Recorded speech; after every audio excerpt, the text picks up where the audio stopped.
जिस घर में नेहा और आकाश के होने वाले बच्चे की तैयारी में घर भर में खुशियाँ मनाई जा रही थी।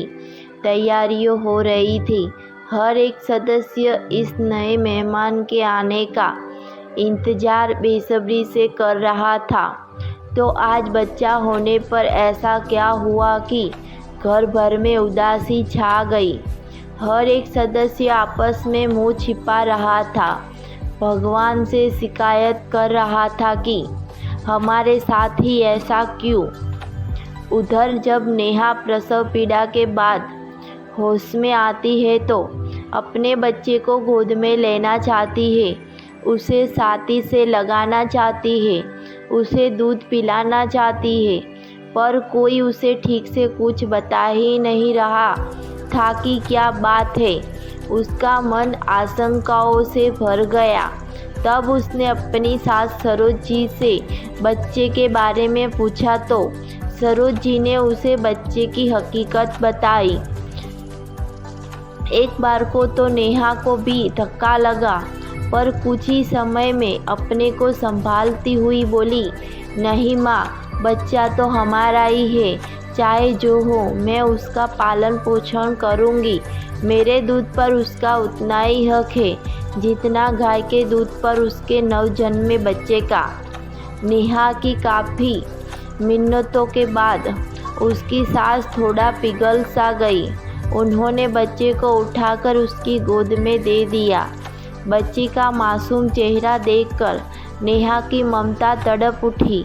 उसने बच्चे को ढेर सारा प्यार किया और दूध पिलाने ही वाली थी कि किन्नर समाज के लोग बच्चे को लेने आ गए और ज़बरदस्ती बच्चा अपने साथ ले जाने लगे। परिवार वालों में से कोई कुछ ना कर सका, पर नेहा ने अपनी ममता की दुहाई दी।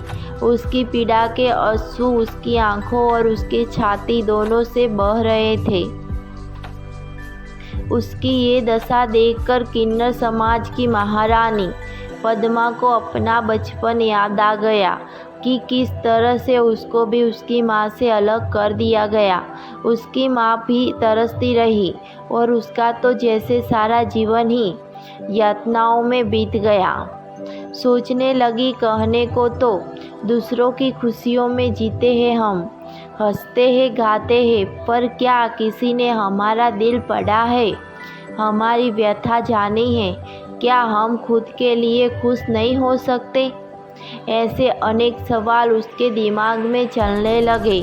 हमारा क्या कसूर है जब ईश्वर ने ही 3 तरह के इंसान बनाए हैं, पुरुष, स्त्री और हम किन्नर। लोग माना थोड़ा समय लगेगा हमें अपना स्थान पाने में, पर शुरुआत तो करनी ही होगी। और अब तो सरकार ने भी हर जगह हमारी मान्यता 3rd जेंडर के रूप में दे दी है। तो क्या हम इस व्यवस्था को नहीं बदलते और कब तक नहीं बदलेंगे? उसने सोचा, आज से ही एक अच्छी शुरुआत करते हैं। ऐसा सोचकर उसने नेहा की गोद में उसका बच्चा वापस डाल दिया और बोली, ले पाल ले अपना बच्चा, मिटा ले अपनी दूध की तड़प, पर देख उसको भी आम बच्चे जैसा ही पालना, पढ़ाना, लिखाना, क्योंकि इन सब पर इसका भी इतना ही हक होता है जितना और बच्चों का।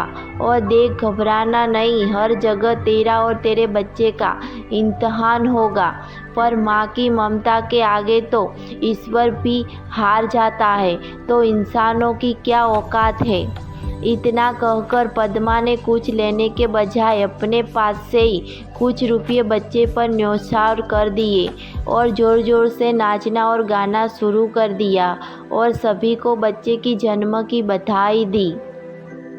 नेहा भी बहुत खुश थी और उसने अपने आप से प्रण किया कि वो अपने बच्चे को सामान्य बच्चा जैसा ही पालेगी। आपको ये वीडियो पसंद आए तो प्लीज़ शेयर, लाइक और सब्सक्राइब कीजिए।